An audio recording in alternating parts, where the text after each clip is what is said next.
morning, France. It is 7:23 on this beautiful day in Paris, and we are covering our latest topics this morning. Today we're going to talk about Olympia de Gouges. She's a woman who's making pamphlets on women's rights. A self-educated butcher's daughter, no less. Oh my God. That's atrocious. A woman who writes plays and is the daughter of a butcher. That's a shame. Now we're going to cut to an interview with her talking about the recent events surrounding her. Hi, I'm standing here with Olympia de Gouges, and I'm wondering, why are you going to the guillotine? I stood up for the rights of myself and other women.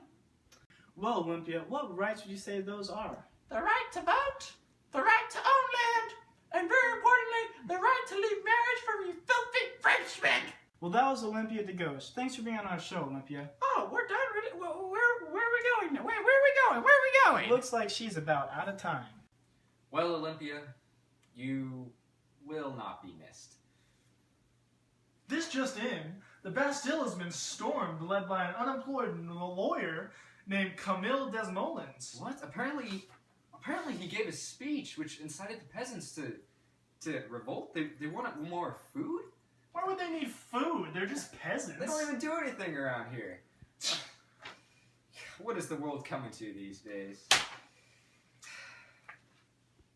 And here is Zach LaFay with an interview with the king. So I'm standing here with King Louis, and we've been hearing about these October days. Can you tell us a little bit about those? Yeah, so basically a group of women from Paris marched all the way to my city hall and just demanded more food. Why did they demand more food? Well, there was a bad harvest that year in the year of 1789. Okay, and I heard afterwards that they marched 12 miles to Versailles to meet you and ask for more food. Yeah, they did. They marched 12 whole miles just to beg me for more food, so that is true. And they insisted that you come with them afterwards. Is that true?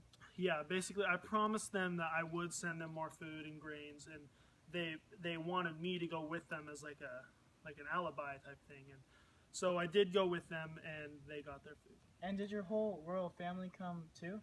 Yes. Okay, well, thanks for being on our show. Mm-hmm. In June of 1791, the king was caught escaping from Paris to Belgium. We have some footage of him after getting caught. No, I didn't do it. I'm innocent, I tell you. Your mouth. The year is 1792, and France has declared war on Austria. Our best reporter, Sam, is on the scene now. In France, both sides of the revolution were in favor of war. The revolutionists were in favor of war because they hoped it would unify the country. They also hoped that the revolution would spread throughout Europe, creating a monopoly effect. The reactionaries to the revolution were in favor of war because they assumed it would overthrow the new government. They then hoped to install the old Louis XVI regime. On April 20th, 1792, the Legislative Assembly, France's governing body, officially declared war on Austria. Later that year, in September, at the Battle of Valmy, the revolution took its first critical victory, which ultimately led to a French victory. Finish him!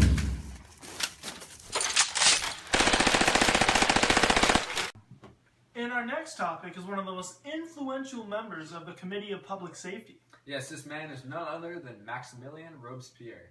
And now we're going to cut to an interview with him. I'm standing here with Maximilien Robespierre. He's a very influential man in this revolution, and he's one of the leaders of the Jacobins. We're going to interview him even though he recently got shot in the jaw. And for our first question is, why did you get involved in this revolution? And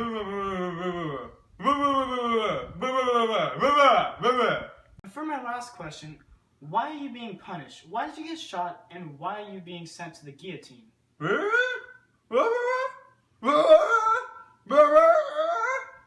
And that was Maximilien Robespierre with our interview. Hopefully you could understand what he was saying. And our last interview for today is a very special person. Today we're having Napoleon on the show. He'll be answering all of our final questions, some about the revolution and some about his own campaigns and achievements. So first of all, Napoleon, can you tell us about what you think caused the revolution? Well, there were many different causes, but there was a couple that really stood out. First of all, the middle class in France started developing extensively, and this led to a vacuum of power there was a multitude of power in the rich and virtually none in the middle class and the poor, which led to social unrest. Also, popular ideals such as Rousseau's social contract encouraged them to take action against the government.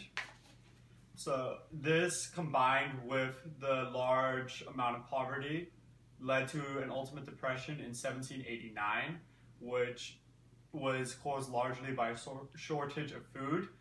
And then as well as this, food prices raised exponentially, which led to a drastic drop in employment. Okay, Napoleon, can you tell us a little about the short-term effects of the revolution? Some of the short-term effects included a major loss of life. There was a very drastic decline in church power, which ultimately led that there were no special fiscal privileges to anyone.